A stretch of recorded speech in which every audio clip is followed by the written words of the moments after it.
In every sport, hype sometimes gets ahead of performance, and in golf, it's no different. Some players build reputations on a flash of brilliance, a memorable moment, or just sheer charisma. But when it comes down to numbers, trophies, and legacy, the story gets a lot murkier. From global superstars with underwhelming win totals to Ryder Cup heroes whose individual records don't quite hold up, this is a deep dive into the 10 most overrated golfers of all time. 1. Ricky Fowler, the style icon who forgot to win. Let's kick things off with one of the most recognizable faces in modern golf. Ricky Fowler. The bright orange outfits, the huge Puma deals, the Instagram followers. Ricky became a household name before he became a true champion. But that's the thing, did he ever really become one? 6 PGA Tour victories and over 300 starts. That's a win rate of under 2%. For context, that's lower than a long list of players whose names don't show up on TV commercials or major billboards. While the public saw him as a top-tier golfer, the stats told a different story, one of consistent underachievement. For years, Fowler was dubbed the best player without a major. But people stopped asking the bigger question. Was he really that good to begin with? The hype machine from his college days at Oklahoma State launched him into a spotlight he never quite earned on the course. Despite being a fan favorite and a Ryder Cup team regular, the U.S. team went 1-4 in the events he played. That's hardly the mark of a clutch performer. Even his breakthrough in 2023, after a 4-year winless drought, felt more like a sigh of relief than a statement of dominance. Ricky's got the look. He's got the brand. But golf isn't judged on style points. 2. John Daly, the cult hero with a cult following. No one in golf has ever looked less like a golfer or acted less like one, and yet still become so iconic. John Daly didn't just hit the ball far, he turned it into a spectacle. The loud pants, the Diet Coke obsession, the casino stories, and that wild swing. Daly was part rock star, part sideshow, part golfer, and yet, just 5 PGA Tour wins. That's it. 2 of them were majors, and incredibly memorable ones. A surprise win as the 9th alternate at the 1991 PGA Championship, and a magical Sunday at the Old Course for the 1995 Open Championship. But outside of those lightning-in-a-bottle moments, his resume fades fast. He played in 80 majors, finished in the top 10 just 3 times, missed the cut in half of them. Daly never even cracked the top 25 in the world rankings, not once. In his big years, he was hovering around the top 40. Strip away the mythology, and you're left with a player who gave fans unforgettable moments but never truly built a consistent career around them. 3. Davis Love III, the Hall of Famer you forgot was there. Davis Love III has a Hall of Fame plaque. But ask the average fan to name 3 of his wins, and most would have to head to Google. On paper, 21 PGA Tour victories look impressive, but dig into where those wins came from, and things get dicey. 5 wins at Harbour Town, 3 at Greensboro. That's almost 40% of his career wins at just 2 venues, neither of which are considered elite stops on tour. And when it comes to majors, Love teed it up in 101 of them, made just 8 top 5 finishes, missed the cut nearly 40% of the time.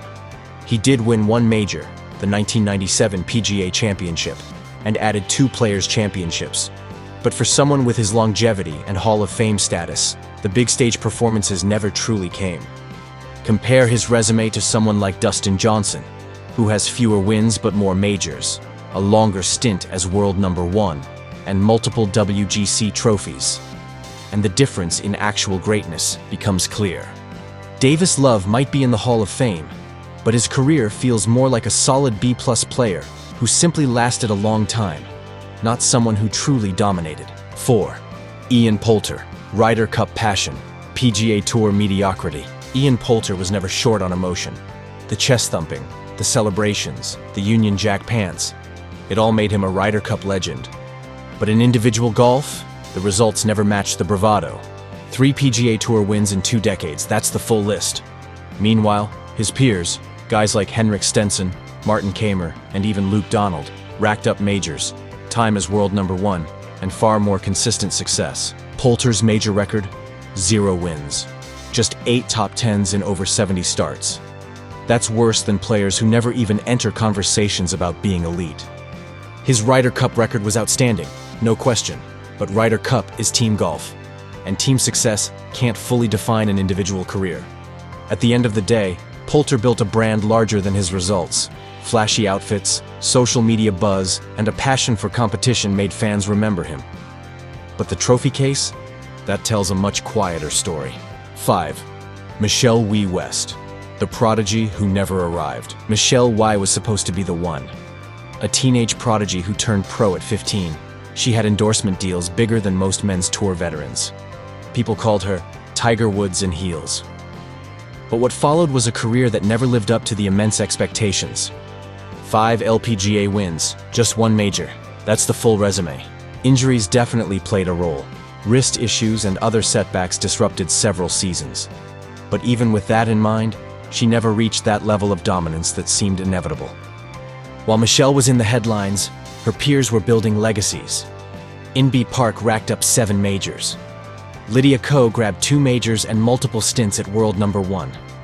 Even players like Christy Kerr and Stacey Lewis quietly built more impressive resumes. We did inspire a generation of girls to pick up clubs, and that impact is meaningful. But in terms of pure results, she became a symbol of potential that was never fully realized. 6. Ben Curtis, the Cinderella who lost the shoe. In 2003, Ben Curtis did the unthinkable. Ranked 396th in the world, he won the Open Championship in one of golf's biggest upsets ever. And then, almost nothing.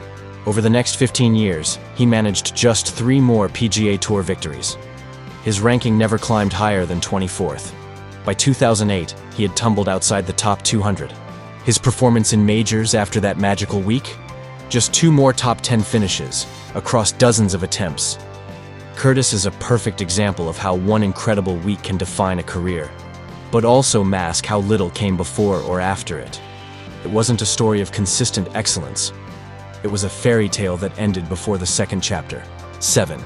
Sergio Garcia, talent that rarely translated. There was a time when Sergio Garcia was seen as the next big thing. The swing was buttery smooth. The short game was magical. The fire and flair were unmistakable. But over a 20-year career, the numbers tell a frustrating story. 11 PGA Tour wins in 406 starts, a win rate under 3%. For someone with Sergio's raw skill and fanfare, that's shockingly low. And then there's the major championship heartbreak. Runner-up finishes, meltdowns, near misses. For nearly 2 decades, Garcia found increasingly creative ways to not win the big ones. When he finally broke through at the 2017 Masters, it felt more like the end of a long saga than the start of a winning run. Sergio had all the tools, but for far too long, he couldn't turn them into results when it mattered most. 8. Tom Weiskopf, the perfect swing with imperfect results. Tom Weiskopf's swing is still studied today. Smooth, powerful, textbook perfect. But mechanics don't win tournaments. And for all his physical gifts, Weiskopf became his own worst enemy. He had 16 PGA Tour wins and 1 major, the 1973 Open Championship. But what defines his career more are the ones that got away. 4 times he finished runner-up at the Masters. 4 times he let the green jacket slip through his fingers. His fiery temper was legendary. Broken clubs, mid-round walk-offs, and sky-high expectations that often crushed him under pressure. He admitted he expected to win every time he played, but when the results didn't match, frustration took over. For someone with that much talent, 1 major feels like a letdown, and maybe that's the point. He didn't just lose to other players, he lost to himself. 9. Lexi Thompson, power game, putting problems. Lexi Thompson looked like the future of American golf. At 16, she became the youngest winner in LPGA history. Her distance off the tee was unmatched, her confidence off the charts. But a decade later, her major total still sits at 1, the 2014 Kraft Nabisco Championship. That's the thing about Lexi. The game looked so dominant from the fairway, and then everything fell apart on the green. The 2017 CME Tour Championship is a perfect snapshot. A 2-foot par putt to win. Missed it. And it wasn't just one moment. Over and over, crucial putts just didn't drop. Lexi's talent was never in doubt, but her inability to close out tournaments, especially majors, turned what could have been a generational career into something much more muted. 10. Greg Norman, the Great White Choke. Greg Norman's nickname was the Great White Shark. But for many fans, another nickname took hold: the Great White Choke. Norman was world number 1 for a jaw-dropping 331 weeks, more than 6 straight years at the top. That's dominance, at least on paper.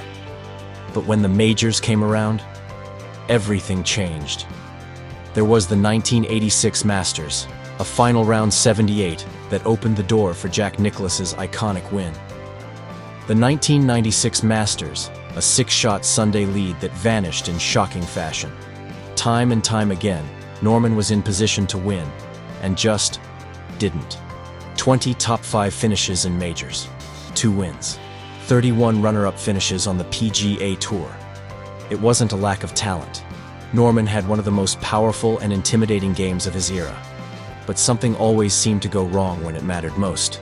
Being number 1 in the world means little if Sunday pressure turns that into second place. And it wasn't just the majors. Norman found creative ways to lose regular tour events too. A missed short putt here, a water ball there, and suddenly another title slipped away. His collapse at the 1993 PGA Championship was textbook Norman. Brilliant for 63 holes, baffling for the final 9. Fans often held their breath when he held a lead, not because they expected greatness, but because they feared heartbreak. The Shark's swing was smooth. His game was commanding, but the scars of collapse ran deep. Even his peers quietly acknowledged that pressure got the better of him. He could destroy fields on Thursday and Friday, then self-destruct on Sunday. At his best, he was untouchable. At his worst, he was unforgettable. For all the wrong reasons. Every player on this list had moments of brilliance. Some even had Hall of Fame careers. But hype doesn't always match history. And when the spotlight fades, only the stats remain. In golf, reputation can carry a long way. But at some point, results have to speak louder than marketing, emotion, or style. Think someone was unfairly left off this list? Or maybe someone included doesn't deserve the overrated label? Drop your thoughts in the comments. And if you enjoyed this breakdown, don't forget to like, subscribe, and hit the bell so you never miss a swing from our channel.